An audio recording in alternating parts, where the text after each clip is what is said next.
Miss Marple and the Charity Ball Scandal. Welcome to Cafe Tales. I'm Allie, your host, and I'm so glad you're here tonight.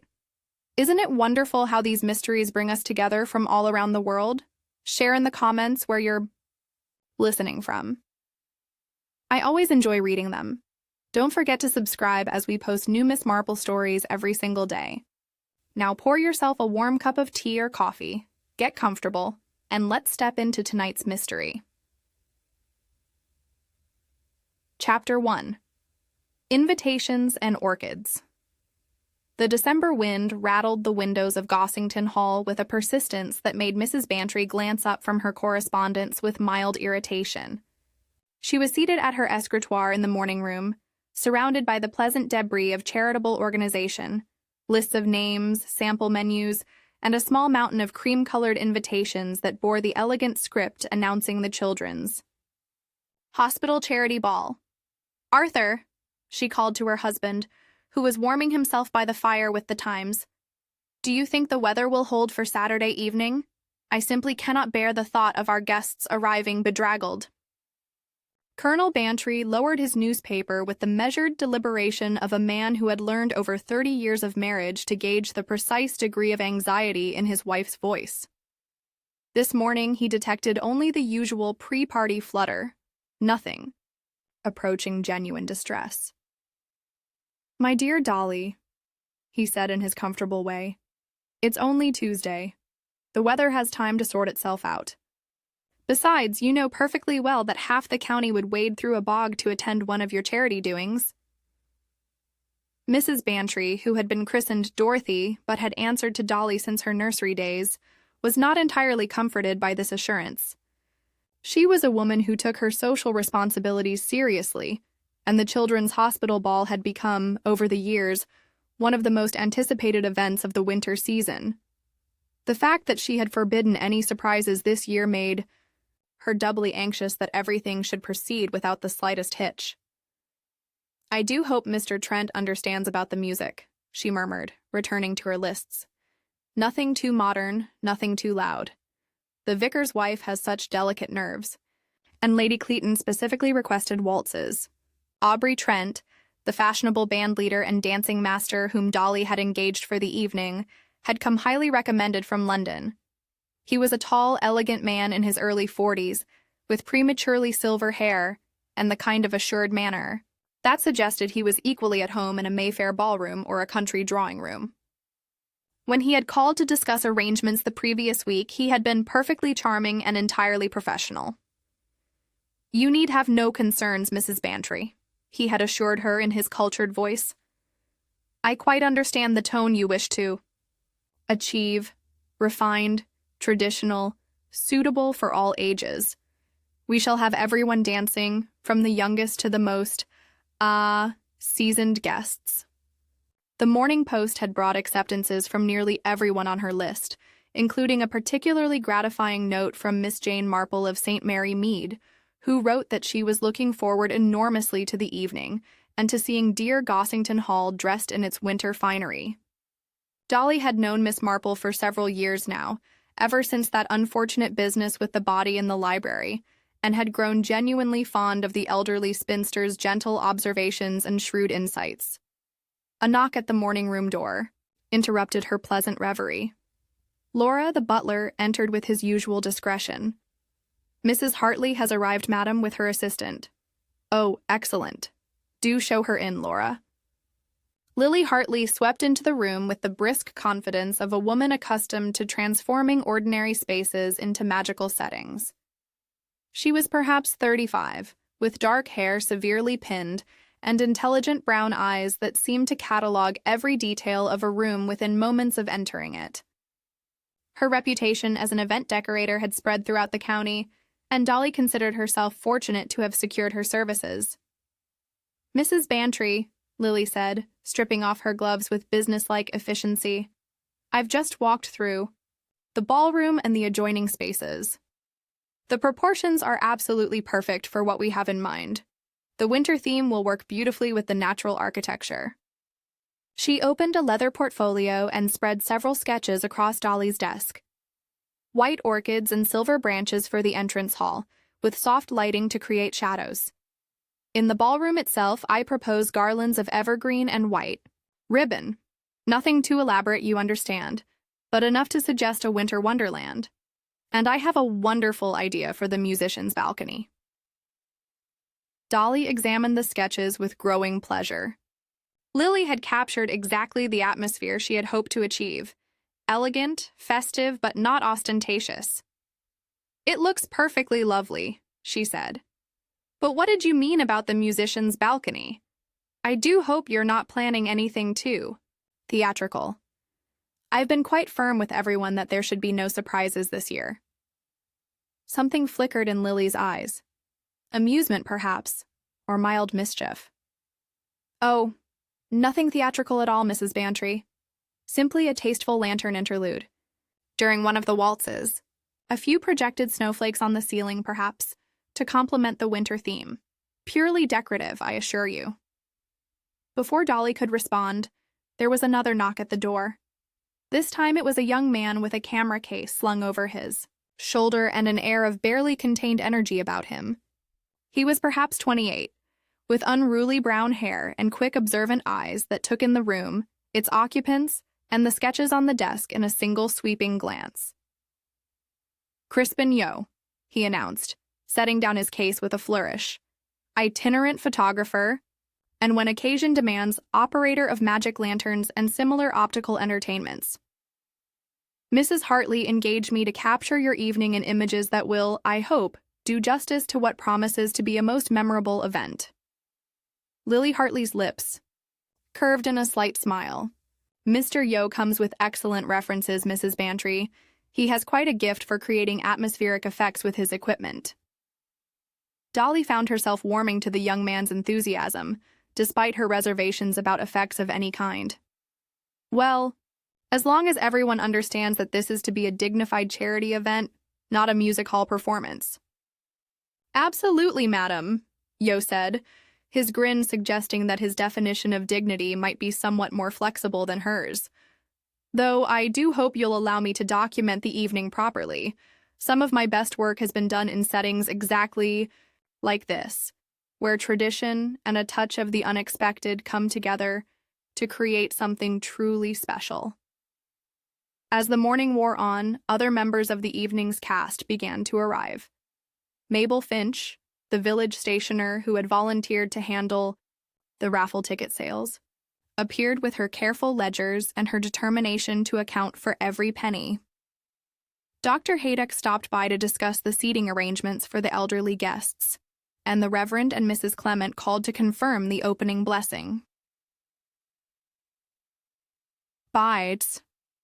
Tea time, Gossington Hall had taken on the pleasant bustle of preparation. Lily's assistants moved through the rooms with armfuls of greenery and silver ribbon, transforming familiar spaces into something altogether more magical. The fragrance of orchids and evergreen filled the air, and the sound of Aubrey Trent's musicians rehearsing in the ballroom provided a cheerful background to the day's activities. Standing in her entrance hall as the winter afternoon faded into dusk, Dolly Bantry surveyed the scene with satisfaction. Whatever small anxieties she might harbor about Saturday evening, she could not deny that Gossington Hall had never looked more beautiful. The soft lights gleaming through the garlands, the elegant arrangements of white flowers, the promise of music and dancing and charitable purpose. Surely nothing could go wrong with such careful preparation. She was, of course, quite mistaken about that. Chapter 2. The Winter Waltz By. Saturday evening, the weather had indeed sorted itself out, as Colonel Bantry had predicted. The December night was crisp and clear, with stars visible between the bare branches of the oak trees that lined the drive to Gossington Hall. Motor cars arrived in a steady stream, the headlights sweeping across the frost-touched gravel as guests, dressed in evening attire, the ladies' furs and the gentlemen's white scarves creating an elegant procession toward the welcoming glow of the entrance hall. Miss Jane Marple arrived precisely at 8 hours in the vicar's motor car, having gratefully accepted the offer of transport from the Reverend and Mrs. Clement. She wore her best black silk dress, the one she reserved for truly special occasions, with her mother's jet brooch pinned to the shoulder and a modest string of pearls that had been her Christmas gift to herself many years ago. Her silver hair was carefully arranged beneath a small black velvet hat, and she carried a beaded evening bag that contained, among other necessities, a pair of spectacles for reading the program and a small notebook in case any interesting observations occurred to her during the evening. "How perfectly lovely Dolly has made everything," she murmured to Mrs. Clement as they handed their wraps to Laura in the entrance hall. The butler, resplendent in his evening livery, moved with a quiet efficiency that marked all well-run households, directing guests toward the ballroom with courteous nods and murmured acknowledgments. The transformation of Gossington Hall exceeded even Miss Marple's expectations. Lily Hartley had indeed worked magic with her white orchids and silver branches, creating an atmosphere of elegant festivity that spoke of winter's beauty rather than its harsh realities. Soft lights gleamed through carefully arranged garlands, casting dancing shadows on the walls, and the ballroom itself had been transformed into something approaching a fairy tale setting. The musicians were already in place on their balcony above the dance floor, with Aubrey Trent conducting from his position at the piano. Miss Marple noted with approval that he had chosen to begin the evening with a gentle selection of traditional melodies, nothing too modern or jarring, exactly as Mrs. Bantry had hoped. "Jane, my dear," Dolly Bantry approached with her arms extended, looking radiant in deep blue velvet that complemented her still golden hair. "How wonderful that you could come. You must let me introduce you to some of our London guests." Miss Marple allowed herself to be drawn into the pleasant ritual of introductions and small talk, all the while observing the gathering with the quiet attention that had become second nature to her over the years. She noted Dr. Haydock deep in conversation with Colonel Bantry near the refreshment table, Inspector Slack looking somewhat uncomfortable in his evening dress but gamely making conversation with Mabel Finch about the success of the raffle ticket sales, and Lily Hartley moving through the room with the satisfaction of a woman whose artistic vision had been perfectly realized. Young Crispin Yo was everywhere at once with his camera, capturing groups of guests against the decorated walls, catching spontaneous moments of laughter and conversation. His energy and enthusiasm seemed to infect the entire gathering, and Miss Marple found herself smiling as she watched him coax even the most camera-shy guests into posing for his lens. As the evening progressed, the dancing began in earnest. Miss Marple positioned herself comfortably in a chair near the musicians' balcony, from which vantage point she could observe both the dancers on the floor and the faces in the crowd. It was a habit of long standing, this gentle watchfulness, and one that had served her well in understanding the small dramas and large mysteries that seemed to find their way into even the most ordinary gatherings. The clock in the hall had just chimed midnight when Aubrey Trent raised his baton for attention. "Ladies and gentlemen," he announced in his cultured voice, "we now present a special winter interlude, the Snowfall Waltz. If you would join me on the floor for this magical moment." The ballroom lights began to dim, and couples arranged themselves in anticipation of the dance. Miss Marple noticed that Lily Hartley had positioned herself near the back of the room, her eyes fixed not on the dance floor but on something above, the musicians' balcony, where a soft glow suggested that Crispin Yo was preparing his magic lantern for the promised tasteful interlude. The waltz began softly, Trent's piano leading the other instruments in a melody that seemed to capture all the gentle beauty of winter's first snowfall. As the music swayed and liltingly rose, couples began to move across the polished floor in the graceful rhythm of 3/4 time. And then, as the music reached its first crescendo, something extraordinary happened. A projection bloomed suddenly on the ceiling above the dancers. Not the gentle snowflakes that had been promised, but something altogether more startling. The image was clearly a photograph, enlarged and thrown with perfect clarity onto the white plaster overhead. It showed a lady whom several of the guests clearly recognized, in what appeared to be a compromising embrace with a young man. The effect was instantaneous and devastating. Gasps rose from the crowd, followed by urgent whispers and barely suppressed exclamations. Some of the dancers stopped altogether, craning their necks upward to stare at the scandalous projection, while others continued to move in a kind of shocked automatism, their faces reflecting bewilderment and dismay. Mrs. Bantry, standing near the entrance to the ballroom, had gone quite pale. Her carefully planned, perfectly respectable charity ball had been transformed in an instant into something approaching a social catastrophe. But Aubrey Trent, to his credit, kept the music playing. His voice rose above the waltz, carrying clearly across the room. "Please, ladies and gentlemen, back to the floor. The dance continues." From her vantage point in the gallery area, Miss Marple watched with keen interest as the drama unfolded. Her eyes moved systematically across the crowd, noting who turned to look at the projection and who deliberately avoided doing so, who seemed genuinely shocked, and who appeared merely surprised at the timing rather than the content of the revelation. Lily Hartley, she observed, was smiling, not with embarrassment or concern, but with what appeared to be satisfaction at the room's upheaval. The decorator's eyes sparkled with an emotion that might have been triumph, as if the scandal unfolding above the dancers was exactly what she had hoped to achieve. Near the musician's balcony, Crispin Yo had vanished entirely. His camera equipment remained visible on its tripod, but the young photographer himself had apparently disappeared to fix the slide, as she heard someone whisper urgently. The projection continued for perhaps 30 seconds longer, long enough for every person in the room to see it clearly, long enough for the whispers to become a low buzz of shocked conversation, long enough for the lady in question, who was mercifully not present at the ball, to be thoroughly compromised in the eyes of county society. Then, as suddenly as it had appeared, the image vanished. The lantern light went out, leaving only the elegant ballroom lighting and the continued strains of the waltz.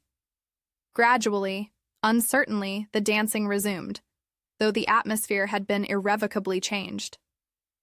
Miss Marple remained in her chair, her hands folded quietly in her lap, her expression thoughtful. She had seen many things in her long life, had witnessed the unfolding of numerous small tragedies and large deceptions. Something about this evening's surprise troubled her, not merely its impropriety, but something in its execution that suggested careful planning rather than unfortunate accident. As the waltz drew to its close and the guests began to mill about uncertainly, she found herself wondering whether what they had just witnessed was the scandal it appeared to be, or merely the opening movement of something altogether more complex and dangerous. The Children's Hospital Charity Ball, she reflected, had certainly become memorable. The question was whether that had been anyone's intention from the beginning. Chapter 3. Lantern on the balcony. Inspector Slack had arrived at Gossington Hall within 20 minutes of Mrs. Bantry's telephone call, though what precisely she had summoned him to investigate remained somewhat unclear, even to herself. The projection had been thoroughly improper and socially catastrophic, certainly, but whether it constituted an actual crime was a matter for legal consideration. "Now then, Mrs. Bantry," Slack said, standing in the ballroom and surveying the scene with the methodical attention he brought to all potentially irregular situations. "You say this lantern business was not part of your planned entertainment?" "Absolutely not," Dolly replied firmly, though her voice still carried the tremor of shock. "I was quite specific with everyone involved that there were to be no surprises. The arrangement was for simple background music and dancing, with perhaps some decorative lighting effects. Nothing more. The guests had been asked to remain for the present, though many had gathered in small whispering groups in the drawing room and library, their evening's pleasure thoroughly spoiled by the unexpected scandal. Miss Marple had quietly positioned herself where she could observe both the inspector's investigation and the reactions of those who remained in the ballroom. Slack climbed the narrow stairs to the musician's balcony with the heavy tread of a man who approached all mysteries with equal parts determination and skepticism. The balcony itself was a charming architectural feature, with carved wooden railings and sufficient space for a small orchestra. Tonight it held not only the musician's equipment, piano, violin stands, sheet music, but also the apparatus that had created the evening's sensation. The magic lantern sat on a small table near the balcony's front railing, positioned for optimal projection onto the ballroom ceiling. It was a substantial piece of equipment, clearly professional in quality, with a polished brass body and precise focusing mechanisms. The condenser lens was still warm to the touch, evidence of recent use, and beside the lantern sat a wooden crate containing what appeared to be a collection of glass slides. "Interesting bit of kit," Slack muttered, examining the lantern with the cautious respect of a man who understood machinery better than he understood people. Not the sort of thing you'd set up on the spur of the moment. A cloth hood lay draped over the back of the operator's chair. A heavy black fabric that smelled distinctly of lamp oil, and something else. Something that reminded Miss Marple of her nephew Raymond's violin lessons many years ago. She mentioned this observation to the inspector, who sniffed the cloth with professional interest. "Rosine," he said with satisfaction. "Violin rosin. Makes sense. What were the musicians up here and all?" Aubrey Trent, who had remained on the balcony throughout the inspector's examination, looked up from the sheet music he was organizing with perhaps unnecessary care. "Yes, quite right, Inspector. We use rosin on our bowstrings, of course, essential for proper tone production. I'm afraid it gets on everything. Clothes, music stands, even the furniture."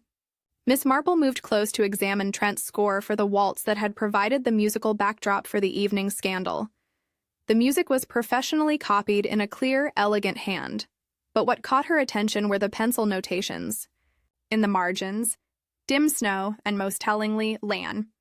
"Mr. Trent," she said gently, "these markings in your score, they seem to indicate coordination with lighting effects. Were you expecting some sort of lantern display during the waltz?" Trent's fingers paused on the piano keys, where he had been absently picking out a melody. "Well, yes, Miss Marple. Miss Hartley had mentioned that there might be some atmospheric lighting during that particular number. Snowflakes projected on the ceiling," she said. "Nothing elaborate, just a touch of winter magic to complement the music." "But surely," Inspector Slack interjected with the blunt logic that made him occasionally effective despite his lack of imagination, "you would have noticed that the slide being projected wasn't snowflakes." "I'm afraid not, Inspector. When we're performing, particularly during a complex waltz arrangement, my attention is entirely focused on the music and the other musicians. The projection equipment was behind and above my position. I had no view of what was being displayed." "Miss..." Marple nodded thoughtfully, though she noticed that Trent's explanation, while plausible, was delivered with the careful precision of a man who had given considerable thought to how he might be questioned about the evening's events. The empty operator's chair drew her attention next. It was positioned optimally for managing the lantern, with clear sight lines both to the projection surface and to the ballroom below. On the small table beside the chair, in addition to the lantern itself, were several items that spoke to the complexity of the evening's preparation: a timing sheet with musical cues marked in the same hand that had annotated Trent's score, a small bottle of lens cleaning solution, and most intriguingly, a magnifying glass of the type used for examining photographic details. "Where exactly is Mr. Yo?" Slack asked, looking around the balcony as if the young photographer might be hiding behind the piano. Mrs. Bantry, who had been standing quietly near the balcony stairs throughout the inspection, wrung her hands slightly. "I simply don't know, Inspector. After the incident, he disappeared entirely. Someone said he'd gone to fix the slide, but no one has seen him since." "Fixed it, did he?" Slack's tone carried a note of dry skepticism. "Bit late for that, I'd say." Miss Marple moved to examine the slide crate more closely. The wooden box was clearly custom-made for transporting glass slides safely, with individual slots lined in felt to prevent damage during travel. Most of the slots were filled, but she noticed that one slide near the front of the collection protruded, slightly as if it had been hastily replaced. More interesting still was what appeared to be a small flake of the same rosin she had smelled on the cloth hood, caught on the edge of the wooden crate. The amber-colored fragment was tiny, no larger than a pinhead, but it suggested that someone with rosin on their fingers, a musician, presumably, had handled the slide collection at some point during the evening. "Inspector," she said quietly, "you might find it interesting to examine this crate more carefully. There seems to be evidence that the slides were handled by someone other than Mr. Yo." Slack bent to look where she indicated, his expression growing more serious as he noted the rosin flake and the slightly disturbed arrangement of the slides. "Right then, we'll need to have a proper look at all of this equipment, and we'll need to have a serious conversation with this Yo fellow when we find him." As if summoned by the mention of his name, voices could be heard from the ballroom below. Urgent, excited voices that suggested some new development in the evening's increasingly complex situation. "Inspector Slack," came a call from the ballroom. "Inspector, you'd better come down here at once." Slack straightened, his face taking on the resigned expression of a man who had learned to expect complications in even the most straightforward investigations. "What now?" he muttered, though Miss Marple suspected they were both about to discover that the evening's scandal was merely the opening act in a considerably more serious drama. As they made their way down from the balcony, Miss Marple found herself thinking about the careful positioning of the lantern, the professional quality of the projection, and the curious fact that someone had taken considerable trouble to ensure that a very specific image would be displayed at precisely the right moment during the waltz. The question that occupied her mind was whether the scandal they had witnessed was the crime itself, or merely the prelude to something altogether more sinister. Given the rosin flake on the slide crate and the timing notations in Trent's musical score, she was beginning to suspect the latter. The voices from below grew more urgent, and Miss Marple quickened her pace despite her years. Experience had taught her that when voices carried that particular note of alarm, it usually meant that someone had discovered something far worse than a social embarrassment. Chapter 4. The Vanished Cash Box. The urgent voices from the ballroom belonged to Mabel Finch, who stood beside the cloakroom door with her careful ledgers clutched to her chest and an expression of profound distress on her ordinarily placid features. Her gray hair had come slightly loose from its pins, and her usually immaculate evening dress bore evidence of what appeared to be a frantic search through coat pockets and handbags. "Inspector," she said the moment Slack appeared at the bottom of the balcony stairs, "the cash box has vanished. The raffle proceeds, nearly 60 fires, it's gone entirely." Mrs. Bantry made a small sound of dismay. "Oh, Mabel, surely not. You're always so careful with such things." "That's precisely the point, Mrs. Bantry," Mabel replied with the dignity of a woman whose competence had never before been questioned. "I am always careful. I locked the cash box in the cloakroom at 11, exactly as we arranged. Mrs. Bantry's spare key was in its proper place in the desk drawer, and I checked the lock twice before leaving the room." Inspector Slack moved toward the cloakroom with a methodical pace that suggested he was already considering the various possibilities this new development presented. The cloakroom itself was a small, well-appointed space adjacent to the ballroom, equipped with hanging rods for coats and a large table where ladies might arrange their evening bags and gentlemen might deposit their gloves and programs. Miss Marple followed the inspector, her keen eyes taking in the details of the scene with the practiced attention she had learned to apply to all potentially significant situations. The cloakroom was in slight disarray, not the chaos that would suggest a violent search, but the subtle disorder that spoke of hasty, purposeful activity. "Now then, Miss Finch," Slack said, examining the small table where the cash box had been stored, "you're certain you locked it up properly?" "Absolutely certain, Inspector. I've been handling the raffle proceeds for the Children's Hospital for 7 years running. The routine never varies. Count the money, record the total in the ledger, lock the cash box, secure it in the cloakroom, and verify that Mrs. Bantry's spare key is properly placed." She opened her ledger to display the evening's careful records: 62 Rs, 5 shillings, and 3 pence, mostly from the raffle tickets, though some guests made additional donations directly. "I counted it twice before locking it away," Mrs. Bantry produced her spare key from the desk drawer in the adjoining morning room. The key appeared untouched, lying exactly where it always resided during social functions. Yet the cloakroom door, when tested, opened easily under Slack's hand. "The lock's not been forced," the inspector observed, crouching to examine the mechanism closely. "Someone either had a key or knew how to work around this particular latch." Miss Marple moved closer to study the lock herself. It was a simple but sturdy mechanism, the sort found throughout houses like Gossington Hall. However, as she observed the scratches around the keyhole and the slight looseness of the latch itself, a possibility occurred to her. "Inspector," she said gently, "might I suggest testing whether this latch could be manipulated from the outside, with a hat pin perhaps, or a corsage pin?" Slack looked at her with a mixture of skepticism and grudging respect that had characterized his attitude toward Miss Marple ever since their first encounter years earlier.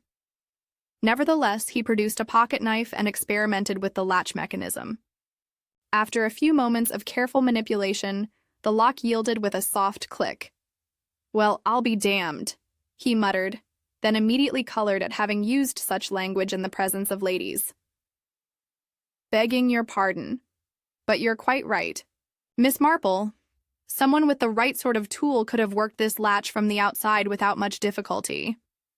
And," Miss Marple added thoughtfully, "someone familiar with floral arrangements would certainly have access to the necessary pins. Miss Hartley and her assistants, for instance, would carry cushions full of corsage pins as a matter of course." This observation drew everyone's attention to Lily Hartley, who had been standing quietly near the ballroom entrance throughout the discussion of the missing cash box. The decorator's expression remained composed, but Miss Marple noticed that her hands moved unconsciously to the small beaded bag she carried, a bag that would indeed be the logical place for a florist to keep her working pins and small tools. "I certainly carry pins," Lily said with admirable directness. "Anyone in my profession would hardly think that constitutes evidence of theft, Miss Marple." "Of course not, my dear," Miss Marple replied with her customary gentleness. "I was merely noting the practical possibilities. Someone took considerable trouble to make this appear like an inside operation. Someone who knew where the key was kept and who understood the routine of securing the proceeds." While this conversation continued, Miss Marple had been examining the cloakroom table itself with characteristic thoroughness. The surface was covered with a fine dusting of sanding powder, the sort used to prevent ink blots when writing letters, which Mrs. Bantry employed throughout Gossington Hall for her extensive correspondence. What caught Miss Marple's attention was a curious mark in this powder, a light arc, as though something rectangular had been slid quickly across the surface and then lifted away. The mark was perhaps 8 inches long and showed traces of what appeared to be chalk dust mixed with the sanding powder. "How interesting," she murmured, bending closer to examine the mark. "Someone has been using chalk recently. Stage chalk, I would say, judging by the particular quality of the residue." "Stage chalk?" Inspector Slack looked up from his continued examination of the lock mechanism. "Yes, the sort used in theaters for marking positions on stage floors, also employed by decorators for marking the placement of floral arrangements and furniture." Miss Marple's tone remained conversational, but her eyes moved significantly toward Lily Hartley as she spoke. The implication was clear enough. Someone familiar with both corsage pins and stage chalk, someone involved in the evening's decorative arrangements, had been in the cloakroom recently enough to leave traces of their professional materials. "Now, see here," Lily began, but Inspector Slack held up a hand to forestall any protests. "Let's think this through methodically," he said with a plodding determination that often served him better than brilliance. "The cash box disappears during the commotion caused by that projection business. Everyone's attention is focused on the ceiling and the scandal. Nobody's watching the cloakroom. Perfect opportunity for someone to slip away, work the lock, grab the money, and return to the ballroom before anyone notices they're gone." Miss Marple nodded thoughtfully. "Yes, that would explain the timing, but it suggests considerable premeditation, doesn't it? Someone would have needed to know in advance that there would be a suitable distraction at precisely the right moment. This observation cast the evening's events in an entirely different light.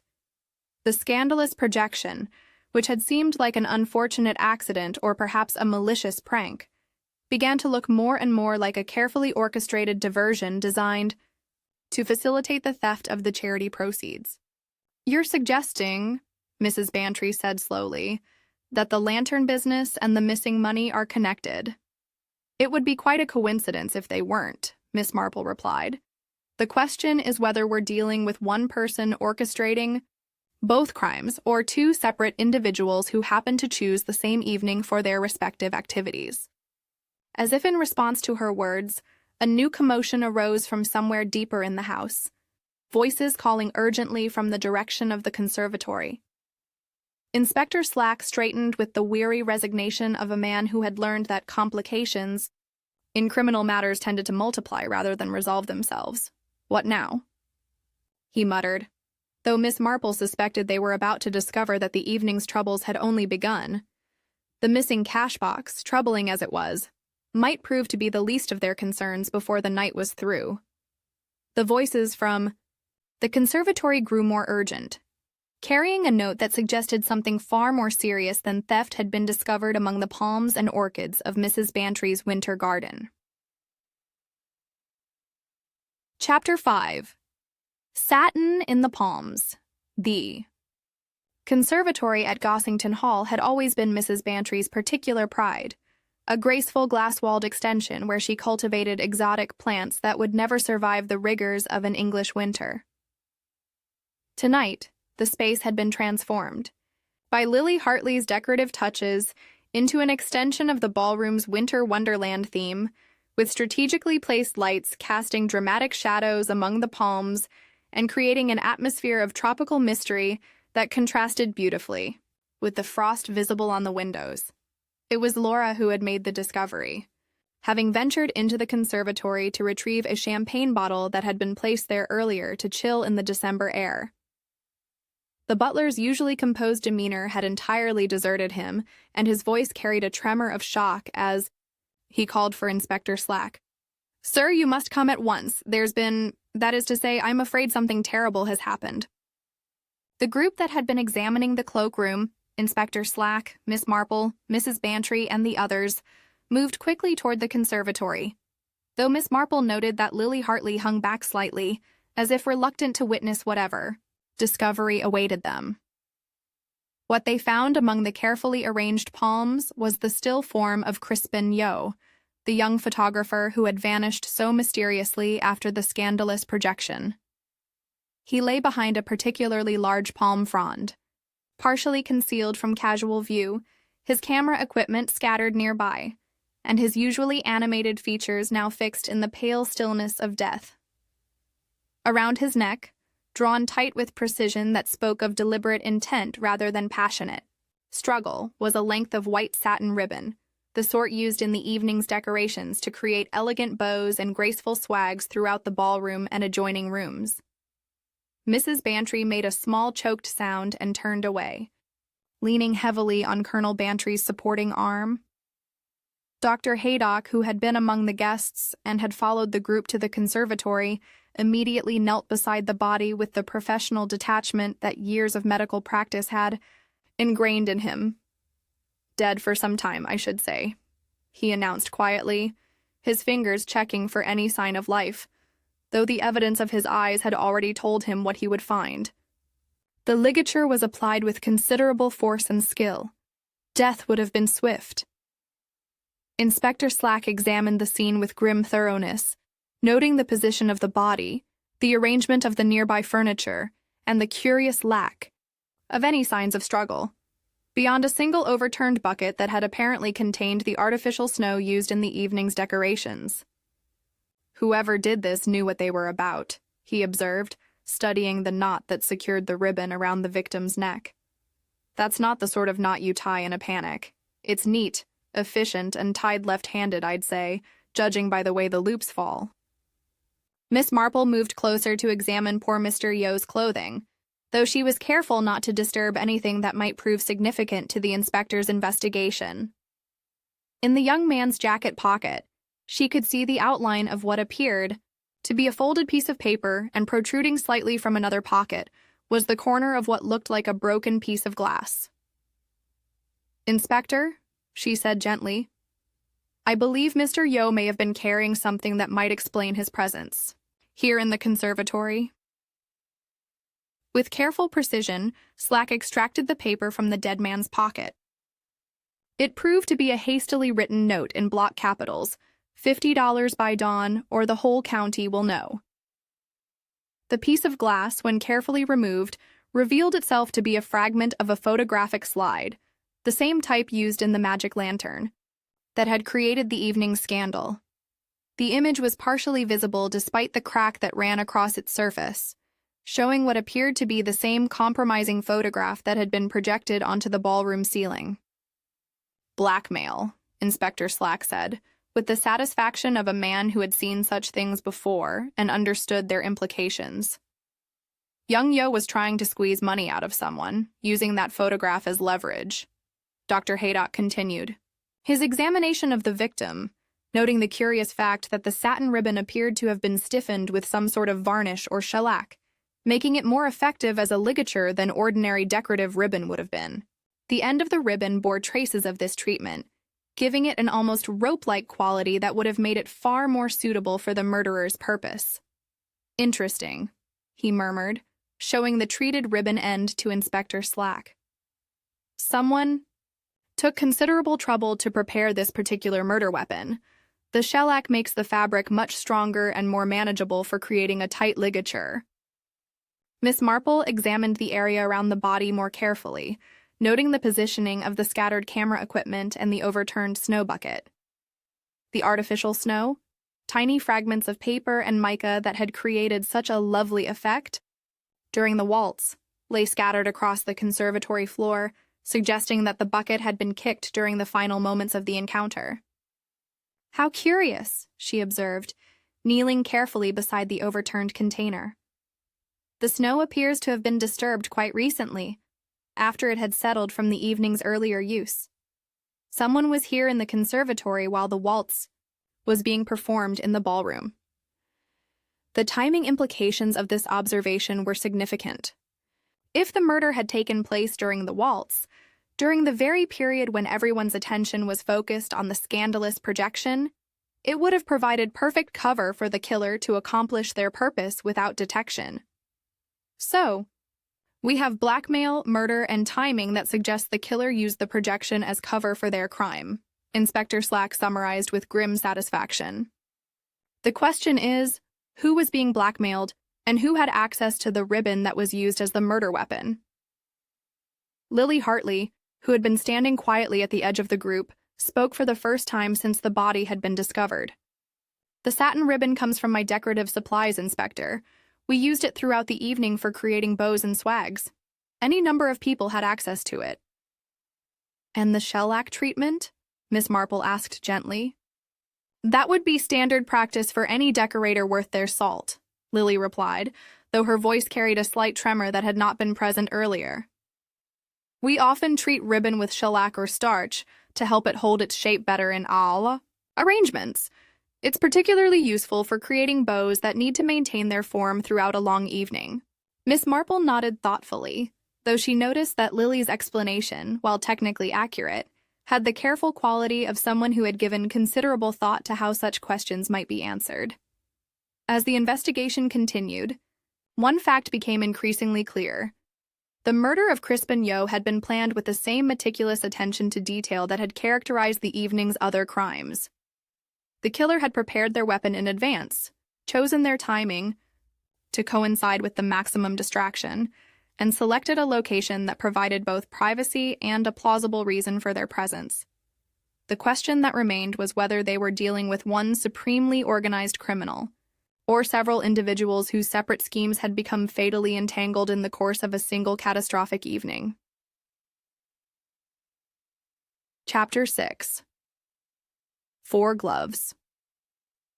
While Inspector Slack continued his methodical examination of the conservatory, and Dr. Haydock attended to the grim practicalities that death inevitably required, Miss Marple found herself drawn to make what she privately thought of as a little inventory. It was a habit she had developed over the years, the careful cataloging of small details that others might overlook in the drama of larger events. Moving quietly through the areas where the evening's crimes had taken place, she began to notice something that struck her as rather curious. Gloves. Not the matched pairs that one would expect to find in a well-ordered household, but single gloves abandoned in odd locations, as if their owners had removed them hastily, for some specific purpose. The first she discovered near the musician's balcony door. A lady's left glove in soft black kid, dropped beside the stairs as if its wearer had pulled it off quickly before ascending to the lantern equipment. The leather was of good quality, the sort worn by a woman who took care with her appearance, and it bore the faint scent of the lavender, sachets that many ladies use to keep their accessories fresh. The second glove lay near the cloakroom entrance, a gentleman's right glove in brown leather, well made but showing the slight wear that suggested regular use. It had been placed rather than dropped on a small table beside the door, positioned as if its owner had deliberately removed it before entering the room where the cash box had been kept. In the passage leading to the conservatory, she found the third, another lady's left glove, this one in gray suede with tiny pearl buttons at the wrist. Like the first, it appeared to have been removed in haste, though its placement suggested that its owner had taken care not to lose it entirely. The fourth and final glove was discovered in the conservatory itself, partially concealed beneath one of the decorative plant stands that Lily Hartley had positioned to create dramatic shadows among the palms. This was a gentleman's right glove in black leather, and unlike the others, it showed distinct traces of what appeared to be rosin dust on the fingertips. Miss Marple studied this collection of abandoned handwear with the same careful attention she might have given to a particularly complex piece of needlework. 4 gloves found in 4 locations where significant events had occurred during the evening. 2 left-hand gloves belonging to ladies, 2 right-hand gloves belonging to gentlemen. The pattern was too precise to be coincidental. "How very interesting," she murmured to herself, carefully noting the exact location and condition of each glove before returning to the conservatory, where Inspector Slack was completing his initial investigation. "Inspector," she said gently, "I wonder if you might find it significant that someone appears to have been handling evidence very carefully tonight, carefully enough to remove specific gloves before touching anything that might retain fingerprints." She described her discoveries, noting the locations and the curious fact that the gloves represented exactly those items that people habitually removed when they needed their hands free for delicate work. A lady's left glove to free her dominant hand for writing or handling small objects. A gentleman's right glove for the same purpose. "You're suggesting someone was deliberately trying to avoid leaving fingerprints?" Slack asked, though his tone indicated he was beginning to take her observations more seriously than his usual skepticism might suggest. "I'm suggesting that someone with considerable foresight took care to handle certain items while wearing gloves, then removed those gloves when their work was complete. The rosin dust on the gentleman's glove found in the conservatory is particularly interesting, don't you think?" Dr. Haydock looked up from his examination of the murder victim. "Rosin, you say? That would be consistent with someone who handles violin bows regularly. We established earlier that the musicians use rosin as a matter of course." Miss Marple nodded thoughtfully. "Indeed. And if memory serves, Mr. Trent mentioned that rosin tends to get on everything. Clothes, music stands, furniture. It would naturally transfer to gloves worn by someone who works regularly with musical instruments." The implications were becoming clearer. Someone familiar with rosin, someone connected to the evening's musical entertainment, had been in the conservatory recently enough to leave traces on a glove that had subsequently been abandoned there. The same person, or someone working with them, had taken care to avoid leaving fingerprints on the lantern equipment, the cloakroom lock, or any of the other surfaces involved in the evening's crimes. "There's something else," Miss Marple continued, her voice taking on the gentle persistence that those who knew her had learned to respect. The glove near the cloakroom entrance, the gentleman's brown leather one, it shows traces of chalk dust on the palm area. Stage chalk, I believe, of the same type we found mixed with the sanding powder on the cloakroom table. Inspector Slack examined the glove she indicated, confirming the presence of the fine white powder that clung to the leather. So we have someone who handles both rosin and stage chalk, someone connected to both the musical entertainment and the decorative arrangements. Or, Miss Marple suggested quietly, two people working in coordination, each contributing their particular expertise to the evening's crimes. This possibility casts the entire sequence of events in a different light. Rather than a single perpetrator, moving through the house, committing various crimes, they might be dealing with a conspiracy. Two or more individuals whose separate skills and access had been combined to create what appeared to be a perfectly orchestrated series of criminal acts. The lady's gloves suggested female participation, while the gentleman's gloves pointed to male involvement. The rosin indicated connection to the musical entertainment, while the chalk suggested involvement in the decorative arrangements. The careful positioning of each glove implied that their abandonment was intentional, a way of disposing of potential evidence while ensuring it would eventually be found and examined. It's almost as if someone wanted us to follow this trail, Miss Marple observed, studying the pattern of glove placement throughout the house. Each one positioned where we would naturally find it during our investigation, each one telling us something specific about the crimes that were committed. Chapter 7, Wrong Shoulder. While Inspector Slack continued his examination of the physical evidence, and Dr. Haydock attended to the melancholy business of preparing poor Mr. Yo's remains for removal, Miss Marple found herself drawn back to the ballroom. Something about the scandalous projection that had precipitated the evening's disasters continued to trouble her. Not merely its impropriety, but something in its execution that suggested a level of deception beyond the obvious blackmail implications. The ballroom had been restored to its normal lighting, though the elegant decorations now seemed somehow tawdry in the aftermath of scandal and murder. A few guests remained, speaking in hushed tones near the refreshment table, but most had departed once Inspector Slack had taken their preliminary statements and contact information. Mrs. Bantry sat in a chair near the musician's balcony, looking thoroughly exhausted by the evening's events. Her carefully arranged hair had begun to come loose from its pins, and her blue velvet dress, which had seemed so elegant earlier, now appeared wrinkled and somehow diminished by the weight of the disasters that had befallen her charity ball. "My dear Dolly," Miss Marple said gently, settling into the adjacent chair, "I wonder if you might help me with something that's been puzzling me about that dreadful projection." Mrs. Bantry looked up with weary eyes. "Of course, Jane, though I can't imagine what more there is to understand about such a thoroughly shocking business." "Well, you see," Miss Marple continued in her thoughtful way, "I've been thinking about the lady in the photograph. You recognized her immediately, didn't you?" "Unfortunately, yes, Lady Petunia. Though I pray she never learns how publicly she was humiliated tonight. The poor woman has had quite enough scandal in her family without this additional burden." Miss Marple nodded sympathetically. "Indeed. And the brooch she was wearing in the image, that rather distinctive diamond and sapphire piece, you recognize that as well?" "Certainly. It belonged to her mother, the late Countess. Lady Petunia wears it frequently at social functions. It's quite unmistakable with that unusual setting and the way the sapphires catch the light." "How curious, then," Miss Marple observed, "that in the projected image the brooch was positioned on her right shoulder, when I distinctly recall seeing Lady Petunia at the vicarage garden party last summer, wearing that same brooch on her left shoulder." Mrs. Bantry frowned, her exhaustion momentarily forgotten as she considered this observation. "Are you quite certain, Jane? It seems such a small detail to remember."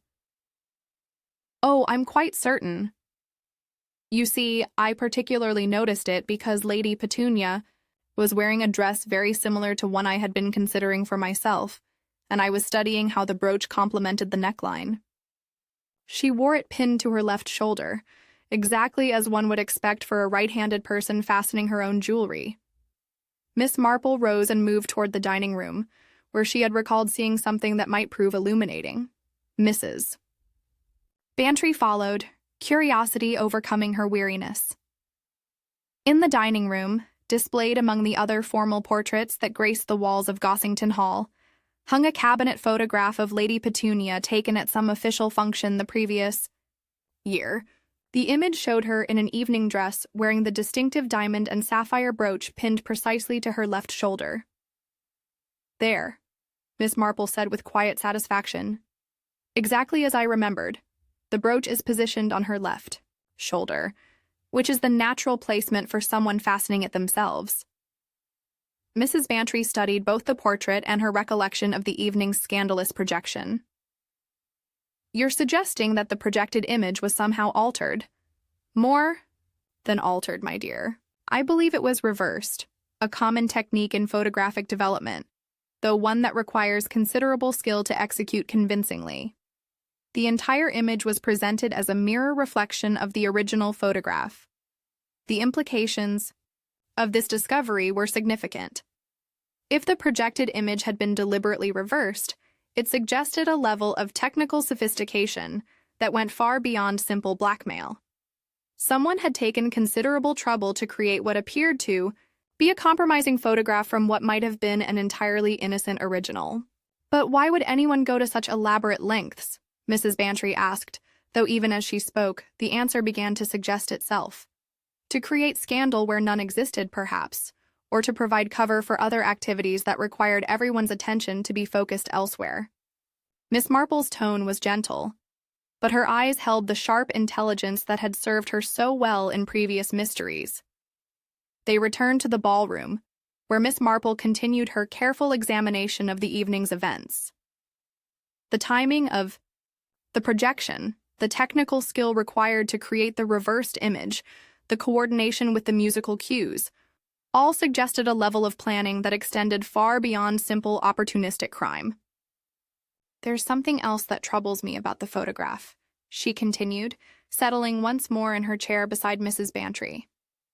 "The young man in the image. Did you recognize him?" "I thought I did, though I couldn't place him immediately. He seemed familiar, but in the shock of the moment, I didn't study his features carefully." Miss Marple had been thinking about this detail as well. In the brief glimpse she'd caught of the projection, something about the young man's posture had struck her as artificial. Not the natural stance of someone caught in a spontaneous embrace, but the careful positioning of a photographer's subject. "I noticed that his watch appeared to be on his right wrist," she observed. "Most gentlemen wear their timepieces on the left wrist, do they not? Yet another detail that suggests the image may have been reversed." The pattern was becoming clearer. Someone with considerable photographic expertise had created what appeared to be a scandalous image by reversing an innocent photograph and possibly combining it with elements from other sources. The technical skill required suggested professional knowledge, while the timing and coordination indicated careful planning. "So we have a deliberately fabricated scandal," Mrs. Bantry said slowly, "created to provide distraction for theft and murder. Or," Miss Marple suggested thoughtfully, "we have a scandal created for blackmail purposes that was then used opportunistically by others for their own criminal ends. The question is whether we're dealing with one conspiracy or several separate crimes that became entangled through coincidence and opportunity." Inspector Slack's return from the conservatory interrupted their discussion. His expression suggested that his investigation had yielded additional complications rather than clarity. "Well, Miss Marple," he said with weary resignation, "you'll be interested to know that we found more evidence in the conservatory. Someone left a slide frame screw near the plant stand where the body was discovered, the same type used in magic lantern equipment." "Indeed. And I suppose the screw shows traces of the same rosin dust we've been encountering throughout the evening." "It does, along with what appears to be a fingerprint on the threaded portion. A partial print, but possibly enough for identification if we can find the right person to compare it to." Miss Marple nodded thoughtfully. The evidence was accumulating, But rather than pointing toward a single clear solution, it seemed to suggest multiple layers of deception and crime that had been woven together with considerable skill. "Inspector," she said gently, "I believe we may need to consider the possibility that tonight's events were not the result of opportunity and impulse, but of careful planning by individuals who understood exactly how to manipulate both the technical requirements and the social dynamics of such an evening." The question that remained was whether they could unravel the various threads of deception before the perpetrators disappeared entirely into the winter night. Chapter 8. Ribbon and Rosin. The following morning brought a gray December light that seemed to leach all warmth and color from the winter landscape surrounding Gossington Hall. Miss Marple had remained overnight at Mrs. Bantry's invitation, partly from kindness, and partly from the practical consideration that her continued presence might prove useful to Inspector Slack's investigation. She had spent a largely sleepless night thinking about the various threads of evidence they had gathered, and by dawn she had formed certain theories that she was eager to test through careful examination of the physical materials involved in the evening's crimes. Inspector Slack arrived shortly after breakfast, looking as though he too had passed an uncomfortable night, wrestling with the complexities of multiple crimes that seemed to interweave without forming any clear pattern of guilt or innocence. "I've been thinking about those gloves you found, Miss Marple," he said without preamble, as he settled into the morning room where she had been taking her tea. "The distribution pattern, the specific items missing from matched pairs, it's too systematic to be accidental." "Indeed, Inspector. I've been thinking along similar lines. Someone took considerable care to ensure that we would find exactly what they wanted us to find in exactly the sequence they intended." Mrs. Bantry, who had insisted on being present for any further investigation despite her obvious exhaustion, rang for Laura to bring them Lily Hartley's decorating supplies, which had been left in the service room overnight pending collection. The decorator's kit was a marvel of professional organization. Carefully sorted ribbons in every conceivable color and width, pins and tools arranged in neat rows, bottles of various treatments and solutions labeled with precise handwriting, and samples of artificial flowers and greenery that could transform any space into a garden paradise. Miss Marple examined the ribbon cards with particular interest, noting that one spool of white satin ribbon was indeed shorter than its companions by what appeared to be approximately 18 inches. Exactly the length that would be required to create an effective ligature for a person of Crispinio's build. "How interesting," she murmured, holding the spool up to the morning light. "The cut is quite clean, suggesting sharp scissors rather than tearing.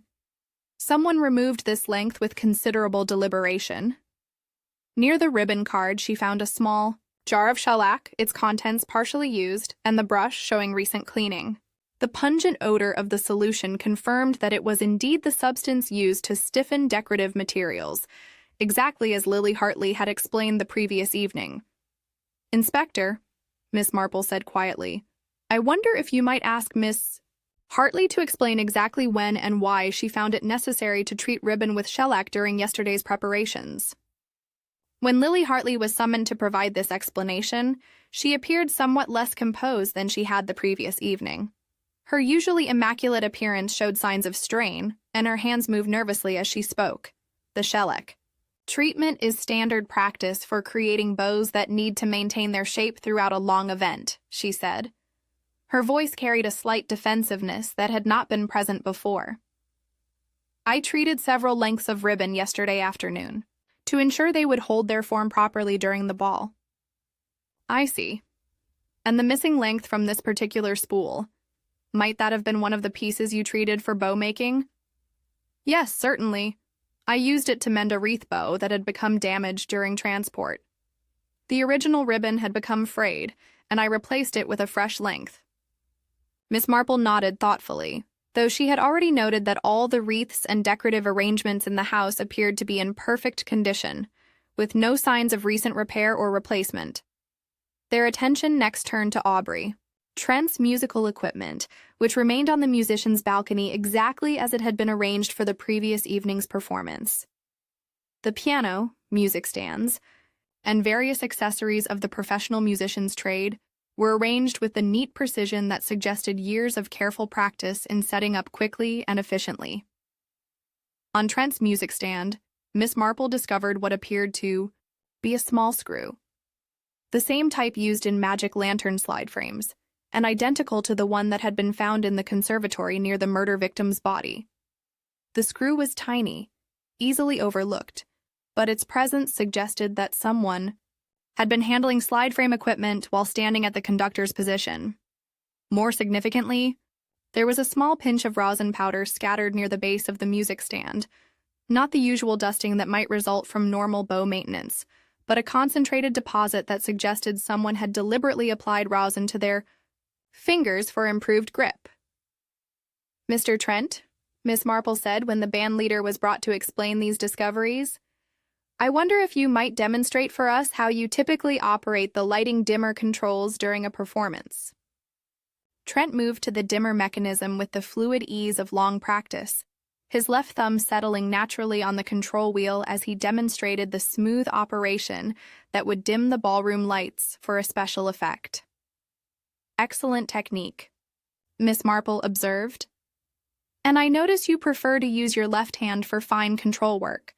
That suggests you might be left-handed overall." "Indeed I am, Miss Marple.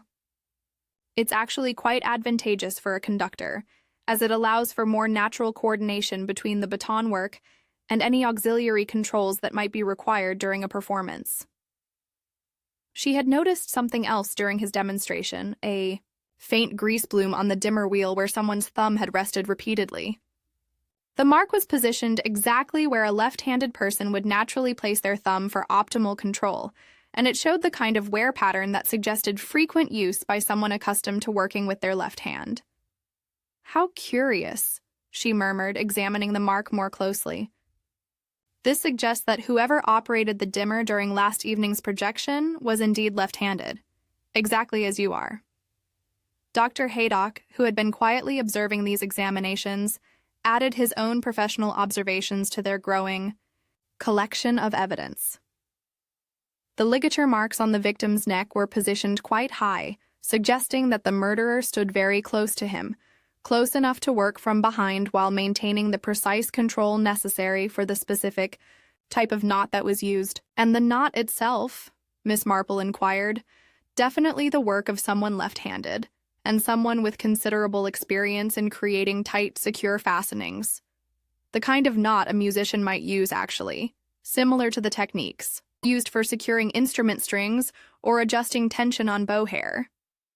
Inspector Slack had been making careful notes throughout these examinations, and his expression suggested that he was beginning to see patterns emerging from what had initially appeared to be a collection of unrelated evidence. "So we have someone left-handed, someone familiar with both musical equipment and lighting controls, someone with access to treated ribbon and the knowledge to prepare it as an effective murder weapon, and someone who is in a position to coordinate the timing of the projection with the commission of murder." Miss Marple nodded thoughtfully. "Indeed, Inspector. And someone who took considerable care to leave us exactly the evidence they wanted us to find, while concealing the evidence that might have pointed too directly toward their identity. The question that remained was whether they were dealing with a single perpetrator of extraordinary cunning, or multiple individuals whose separate crimes had become fatally entangled during the course of one disastrous evening." Chapter 9. 2 Plots by Late Morning. Miss Marple had requested that all the principal figures in the previous evening's events be gathered in the drawing room of Gossington Hall. Inspector Slack, though initially reluctant to indulge what he considered her theoretical approach to criminal investigation, had come to respect her insight sufficiently to humor this request. The assembled group presented a study in barely concealed tension. Mrs. Bantry, pale but determined to see justice done in her own home.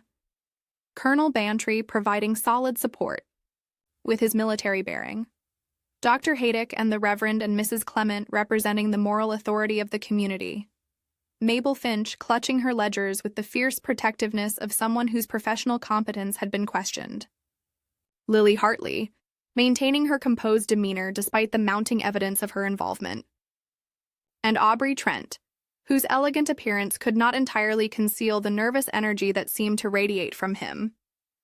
Miss Marple settled into her chair with the deliberate care of someone about to undertake a complex piece of needlework, her hands folded quietly in her lap, and her expression reflecting the gentle determination that those who knew her had learned to recognize as the prelude to revelation.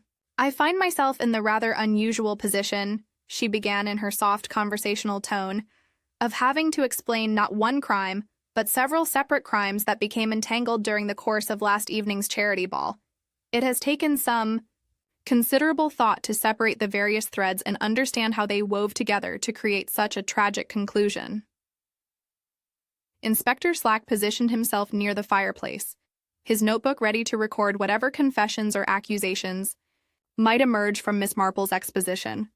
"You see," she continued, "I initially assumed that we were dealing with a single criminal enterprise, that the scandalous projection, the theft of the cash box, and the murder of poor Mr. Yo were all connected elements of one elaborate scheme.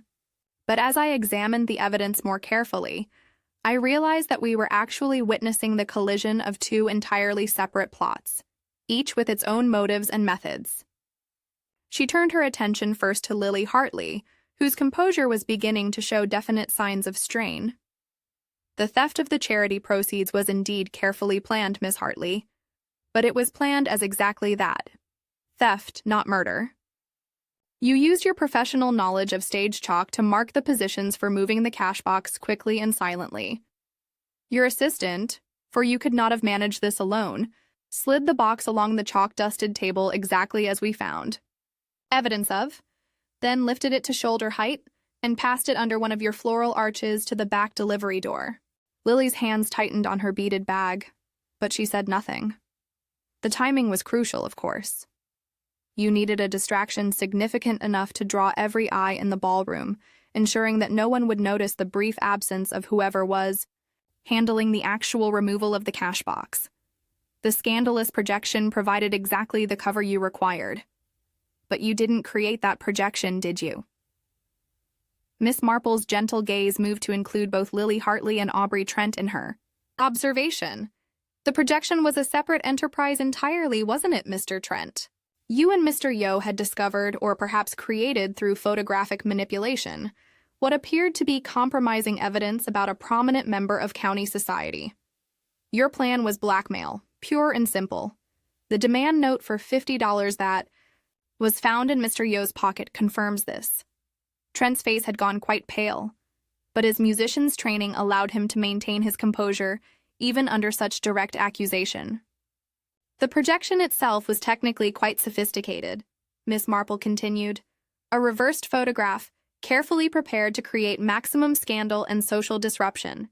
The brooch on the wrong shoulder, the watch on the wrong wrist, details that reveal the deception to anyone who looks carefully enough." She paused to let this revelation settle before continuing with her reconstruction of events. "But something went wrong with your blackmail scheme, didn't it, Mr. Trent? Mr. Yo became greedy. Or perhaps he developed a conscience. The demand note suggests he was planning to implicate you directly in the blackmail attempt. 50 by dawn, or the whole county will know. He wasn't just demanding money from your victim. He was threatening to expose your participation in the scheme." Dr. Haydock leaned forward with professional interest. "That would certainly provide motive for murder." "Indeed, it would, Doctor. And Mr. Trent had the opportunity as well. During the waltz, while every eye in the room was fixed on the scandalous projection, he lured Mr. Yo to the conservatory under the pretense of discussing their arrangement. With rosin already on his fingers from his musical work, and a length of Miss Hartley's shellac-treated ribbon readily available, he strangled the young man with the efficient left-handed knot that his musical training had made second nature." She turned back to Lily Hartley, whose composure was now completely shattered. "The tragedy is that your separate crimes might never have intersected, Miss Hartley, had you not both chosen the same evening for your activities. Mr. Trent's blackmail scheme provided the perfect cover for your theft, while your theft provided additional confusion that helped conceal his murder of Mr. Yo. The gloves, Inspector Slack interjected. Were they part of both plots? The gloves were the key to understanding that we were dealing with two separate conspiracies, Miss Marple explained. Each criminal took care to avoid leaving fingerprints, but they discarded their gloves in different patterns that reflected their different areas of activity. The rosin on the conservatory glove pointed to Mr. Trent's involvement in the murder, while the chalk on the cloakroom glove indicated Miss Hartley's role in the theft. Lily Hartley suddenly broke down entirely. I never meant for anyone to be hurt. I only needed to borrow the money. I was going to put it back after the Christmas season when my business improved. The charity work doesn't pay enough, and I have debts. And the 2 Santa tickets that Mabel sold late in the evening? Miss Marple inquired gently. Dummy slips to make the count come out right, Lily sobbed. I thought if I could just make it through the Christmas season, I could repay everything before anyone noticed. Aubrey Trent stood suddenly, his elegant composure finally cracking. Yo was going to ruin everything. He was a rat who couldn't be trusted to keep his mouth shut. All this fuss over $50 when we could have made hundreds from our arrangement. Inspector Slack stepped forward with his handcuffs. Aubrey Trent, I arrest you for the murder of Crispin Yo. Lily Hartley, you're under arrest for theft and conspiracy to commit fraud. As the arrests were made and the various confessions recorded, Miss Marple reflected on the tragic irony that 2 separate criminal enterprises, each potentially manageable on its own, had combined to create a disaster that destroyed multiple lives over what amounted to less than $100. The charity ball had indeed provided scandal enough for everyone, but not in the way Mrs. Bantry had feared. Chapter 10. The Last Dance. The late afternoon sun cast long shadows across the drawing room of Gossington Hall, where the remnants of what had begun as a charitable gathering now assembled for what felt very much like a final accounting. The arrests had been made, the confessions recorded, and the various pieces of evidence properly catalogued, but there remained the peculiar sense of incompleteness that often follows the resolution of complex criminal matters. Mrs. Bantry sat in her favorite chair by the window, looking considerably older than she had 2 days earlier. The strain of having her home become the scene of scandal, theft, and murder had taken a visible toll on her usually robust constitution. Colonel Bantry stood behind her chair, one hand resting protectively on her shoulder, his military bearing, providing the solid support that 30 years of marriage had taught him to offer without words. Inspector Slack had returned from the police station with the air of a man who had successfully navigated treacherous waters, but remained uncertain whether all the dangerous currents had been properly charted. Dr. Haydock occupied his usual position near the fireplace, while the Reverend and Mrs. Clement represented the moral authority of St. Mary Mead in their quiet way. Miss Marple had resumed her needlework, though those who knew her well recognized that her apparent absorption in the delicate stitches belied a mind still actively processing the implications of the previous evening's events. I must confess, she said without looking up from her embroidery, that I find myself troubled by certain aspects of this case, despite the satisfactory resolution of the criminal charges. Inspector Slack looked up from his final notes with the expression of a man who had learned to pay attention when Miss Marple expressed dissatisfaction with apparently clear-cut conclusions. How so, Miss Marple? We have the evidence, the confessions, and the motives all properly established. Trent and Yo conspired to commit blackmail using a fabricated scandal. Then Trent murdered his partner when the arrangement threatened to expose him. Meanwhile, Hartley used the disruption of the projection to steal the charity proceeds, with the help of an accomplice who has since been apprehended attempting to leave the country with the cash box. Oh yes, Inspector, the facts are indeed clear. What troubles me is the question of intent versus circumstance. Were we witnessing 2 separate criminal enterprises that happened to collide, or was there perhaps a deeper connection that we have not fully explored? She set down her needlework and looked around the assembled group with a gentle attention, that had served her so well in previous mysteries. You see, the timing was rather too perfect, wasn't it? Miss Hartley needed a distraction. For her theft, and Mr. Trent's blackmail scheme provided exactly that distraction. But did she know in advance what he was planning? Did he know about her financial difficulties and her intent to steal the proceeds? Mrs. Clement leaned forward with interest. Are you suggesting they were working together all along? I'm suggesting that in a small community like ours, people often know more about each other's circumstances than they openly acknowledge. Miss Hartley had been struggling financially for months. Anyone who paid attention to such things would have noticed. Mr. Trent, as a professional entertainer, would have been particularly skilled at reading people and understanding their vulnerabilities. Dr. Haydock nodded thoughtfully. And Trent would have known that a charity ball would involve significant cash proceeds that might prove tempting to someone in financial distress. Precisely, Doctor. While I believe their specific criminal acts were separate, I suspect there may have been an understanding between them, perhaps unspoken but nonetheless real, that their activities would complement each other. Inspector Slack made additional notes, though his expression suggested resignation rather than enthusiasm for further complications in what he had considered a closed case.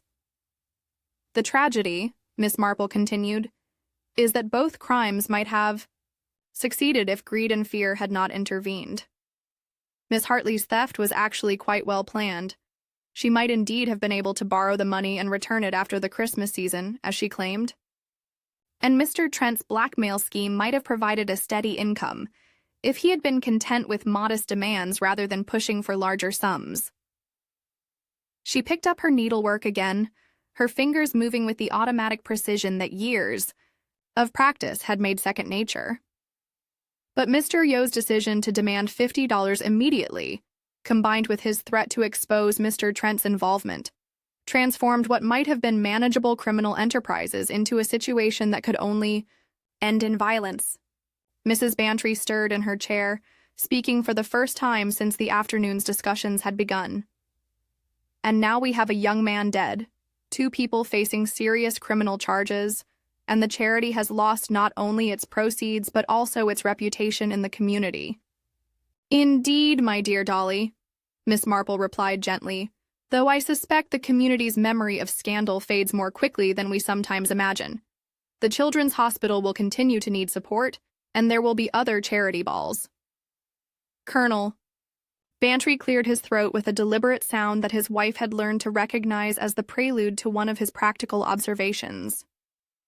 The question is, whether we shall ever again be able to host such events without wondering what criminal enterprises might be hiding behind the pleasant facades of our neighbors and guests. I think, Miss Marple said with her characteristic gentleness, that we must remember that the vast majority of people who attended your ball were exactly what they appeared to be. Good, honest citizens supporting a worthy cause. The criminals were the exception, not the rule. Dr. Haydock rose to take his leave, pausing to shake hands with Colonel Bantry and offer his respects to Mrs. Bantry. The medical examiner's report will be available within the week, though I don't expect it to reveal anything beyond what we already know. Death was swift and efficient. Cold comfort, perhaps, but Mr. Yo would not have suffered. As the various participants in the investigation began to disperse, Inspector Slack approached Miss Marple with the grudging respect that had characterized their relationship since their first collaboration years earlier. I'll be recommending commendations for your assistance in this matter, Miss Marple. Your insights proved invaluable in understanding the complexities of the case.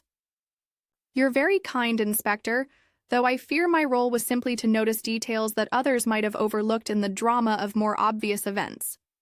Mrs. Bantry, who had been sitting quietly throughout these farewells, suddenly reached out to squeeze Miss Marple's hand with surprising strength. A scandal after all, Jane, just as I feared. Miss Marple returned the pressure gently, her eyes reflecting both sympathy and the wisdom that years of observing human nature had provided.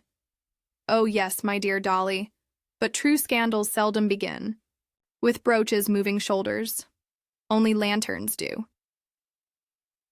As the winter evening settled over Gossington Hall, Miss Marple reflected that while the charity ball had indeed provided scandal enough for the entire county, it had also demonstrated something more important: that even in the most carefully planned criminal enterprises, human nature inevitably reveals itself through the smallest details and the most apparently insignificant choices. The Last Dance had ended, but the lessons it taught would linger long after the music had faded into memory.